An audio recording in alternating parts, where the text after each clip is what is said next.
Buenos días. Cristina decía que el mundo se nos cae encima. Macri proponía volver al mundo. Ella veía al mundo como amenaza, él como oportunidad. ¿Qué mundo tiene Alberto en la cabeza? Lo sabremos dentro de una hora, quizás menos. Mientras tanto vamos a ver con qué mundo se va a encontrar. Voy a sugerir una presentación que, probablemente polémica, necesita datos para que si no me creen, por lo menos no me insulten. Y voy a estructurar la presentación breve, porque después va a hablar quien sabe, que es Juan Topetleán, con dos preguntas.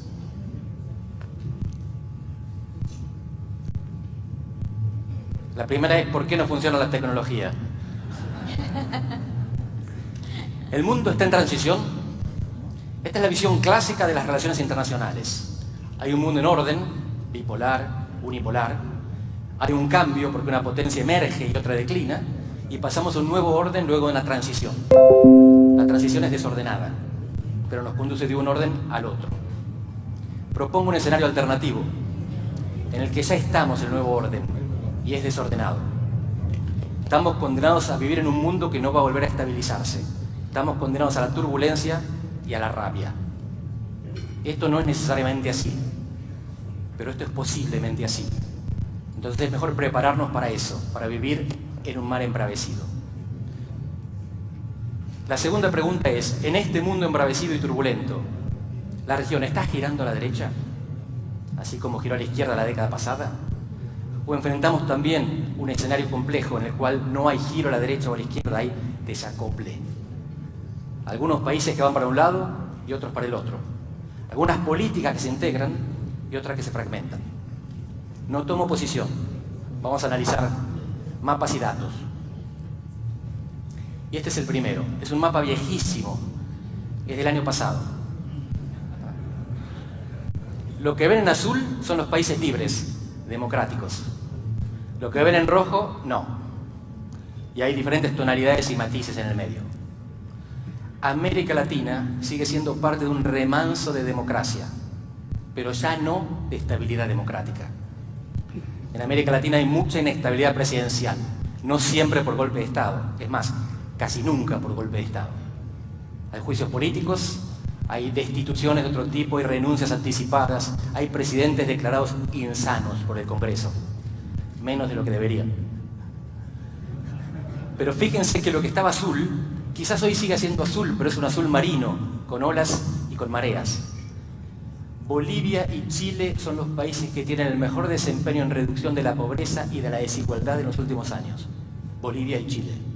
Si hace 2 meses yo les hubiera contado lo que está pasando hoy en Bolivia y Chile, ustedes no me hubieran creído.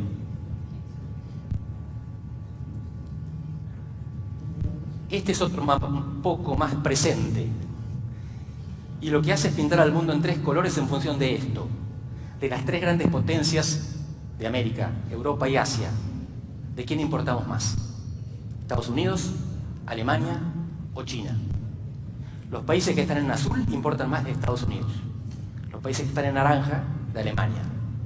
Los países que están en rojo, de China. Hoy el mundo tiene 2 grandes potencias regionales, Estados Unidos y Alemania, y una potencia global. La pregunta no es si nos asociamos o resistimos a China. China es inevitable. Y no solamente para nosotros.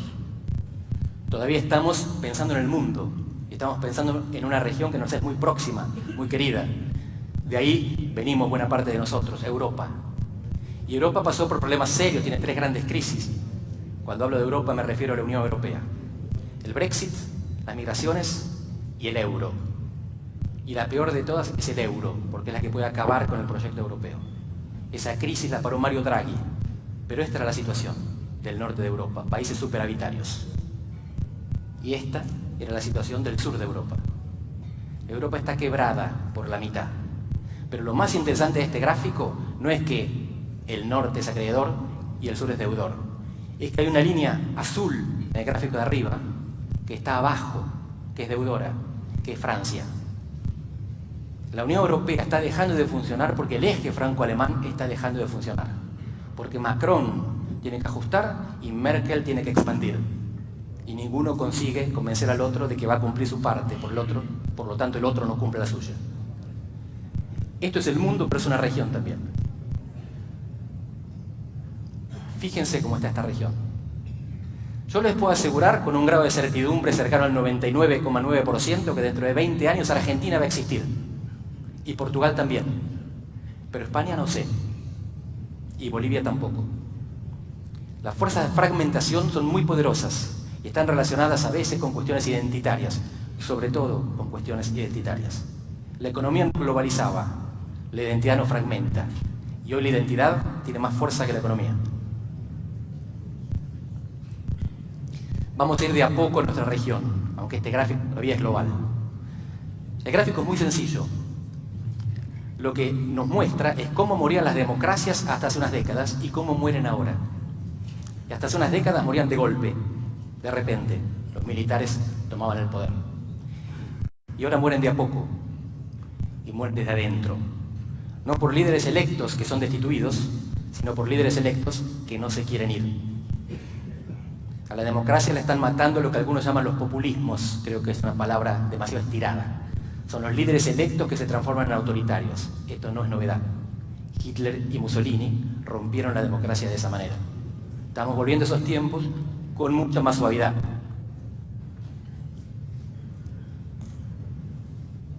Y una de las razones por las que pasa eso, sobre todo en nuestro continente, y ahora me estoy enfocando en América del Sur, es por factores externos. ¿De qué depende que un presidente sea reelecto o pierda la reelección? Que una democracia sea estable o los presidentes tengan que renunciar anticipadamente. Que haya o no haya golpe de Estado. En América del Sur, de dos factores. El precio de las commodities, que está definido sobre todo por el crecimiento chino, y la tasa de interés, que está definida sobre todo por la Fed. Es decir, que el destino de un presidente de una democracia sudamericana depende de China y de Estados Unidos. De la suerte y no del mérito. La meritocracia es un lindo discurso, pero buenos presidentes pierden en malos tiempos económicos y malos presidentes son reelectos en buenos tiempos económicos. Lo que ustedes pueden ver ahí es justamente buenos tiempos económicos, altas commodities, altos precios, bajas tasas. ¿En qué mundo estamos hoy? Bajas tasas, commodities moderadas. Hay margen para la política. Hay margen para hacer las cosas bien y crear colchón. Y hay margen para hacer las cosas mal. De lo cual algunos países se encargaron muy concienzudamente. Voy a hablar sobre todo de Venezuela, porque es el gran temor de mucha gente. Si Argentina puede ser Venezuela, escenario altamente improbable. Hubiéramos querido ser Chile y Bolivia y financiarnos en los mercados internacionales. Y ahora queremos menos. Y es muy difícil saber a quién queremos parecernos, pero claramente a esto no. Y de nuevo, este gráfico es viejo, porque Venezuela ya está por debajo del 1.000.000 de barriles probablemente por día este año. Destruyeron lo único que tenían para exportar. Dejaron este año de producir acero. Venezuela enfrenta una serie de escenarios comparables con la primavera árabe. La primavera árabe fue una ola, dominó, de insurrecciones populares que voltearon gobiernos. En un caso terminaron en democracia, Túnez. Venezuela, altamente improbable. En otros casos voltearon al líder, pero mantuvieron el régimen. Egipto, probabilidad media en Venezuela. Chao Maduro, sigue el régimen militar. Tercera posibilidad fuera de los países árabes, Zimbabue. ¿Qué característica tiene Zimbabue? Catástrofe económica permanente y estabilidad política externa. ¿Cuánto puede durar un régimen en medio del hambre de sus ciudadanos? Todo el tiempo posible. Ese es el escenario más probable. Otros dos escenarios son menos probables, pero más preocupantes. Libia, donde descabezaron al poder y eliminaron el país. Libia no existe más como unidad política. Si las Fuerzas Armadas corruptas y criminales que gobiernan Venezuela fueran erradicadas, decapitadas, no volvería a existir Venezuela. Los escenarios a esta mafia corrupta son mucho peores que esta mafia corrupta. Es algo que entienden Estados Unidos y el Vaticano, que se pusieron de acuerdo en mantener la estabilidad y no promover la democratización imposible de este país. Finalmente, Siria, guerra civil, hoy improbable porque no los bandos armados. ¿Cuán cerca está Argentina de esto? Nada cerca. Pero quizás en Venezuela pensaban que no estaban nada cerca hace 20 años. Yo sigo siendo optimista. en parte por esto. Esto es una manera de ser optimista en Venezuela también. Esto es proyección de importación de petróleo en China y en Estados Unidos. Estados Unidos se acerca a la autosuficiencia energética de petróleo. China cada vez necesita más. El petróleo de Venezuela es caro, es pesado. La única potencia que tiene la necesidad y los recursos para extraer ese petróleo es China. El mejor escenario posible en la vida de Venezuela es transformarse en un protectorado chino. Un protectorado chino en el patio trasero de los Estados Unidos, donde en los últimos 2 años 3 países de América Central desistieron del reconocimiento diplomático a Taiwán y se lo concedieron a China contra la voluntad de los Estados Unidos. Ya que estamos hablando de América Central, más cerca todavía de Estados Unidos e igual de desobediente, porque la necesidad habla más fuerte. Y mientras tanto nosotros queremos protegernos de ese mundo que se fragmenta y que nos centrifuga. Y pensamos en el Mercosur, que cumplió una función muy eficiente. El Mercosur fue un éxito, con acento en fue. Permitió la transición democrática, permitió la apertura externa, garantizó la supervivencia de algunos sectores, sobre todo industriales, y en este momento es casi una camisa de fuerza. Lo que pueden ver ahí es el comercio absoluto, las masas, el comercio relativo. ¿Cuánto depende Brasil de Argentina? Entre el 6 y el 10%. ¿Cuánto depende Argentina de Brasil? Bastante más, el 15 al 25%. El Mercosur es todavía bastante importante para nosotros, cada vez menos importante para Brasil. Y Brasil es cada vez menos importante para el mundo. Estos son los últimos 25 años los BRIC. ¿Qué pasó con los BRIC en un mundo en el que Estados Unidos declina? ¿Cuánto catch-up hicieron? ¿Cuánto compensaron? ¿Cuánto se aproximaron? China, entre 1/5 y 1/4, se aproximó de los Estados Unidos. La India un poquitito. Rusia y Brasil fueron para atrás. Si todos pensamos, si todos sabemos que Estados Unidos es una potencia declinante, su tasa de economía en el total del mundo es cada vez menor, ¿cómo podemos pensar que Brasil es una potencia emergente? Se amplió la brecha con Estados Unidos. En la práctica, Brasil es una potencia declinante. El 1% que se pronostica este año y se festeja como un éxito de Bolsonaro, era el 1% del que se reían hace 4 o 8 años, cuando era de Dilma, el pibiño. Brasil crece 1% demográficamente cada año. Significa que crecer 1% económicamente es no crecer.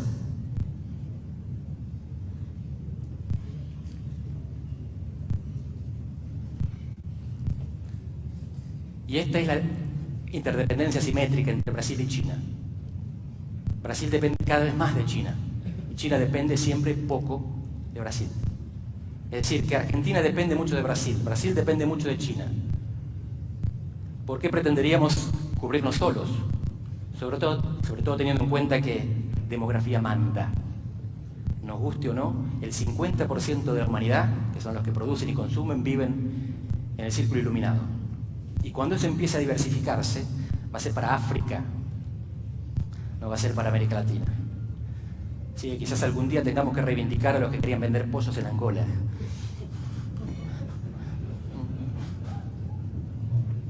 Y vamos terminando con una muestra incompleta de las obras de infraestructura china que ellos ponen bajo el paraguas del Belt and Road Initiative en toda América Latina. No solo en América del Sur, que es la zona más alejada de los Estados Unidos, está en el Caribe, está en América Central.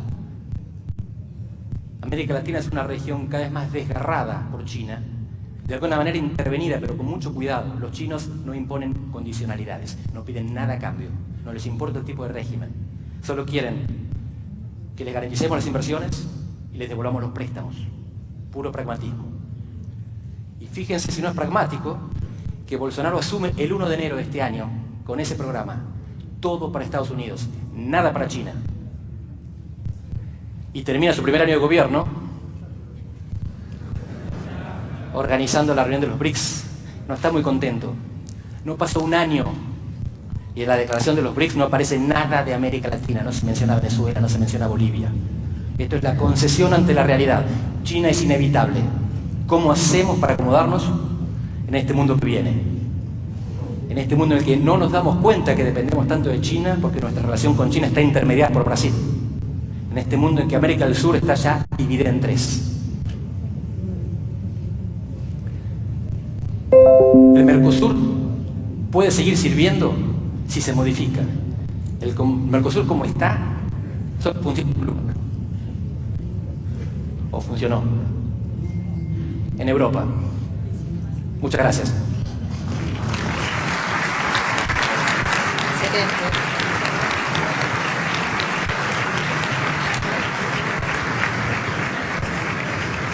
Bueno, muchísimas gracias, profesor Malamud.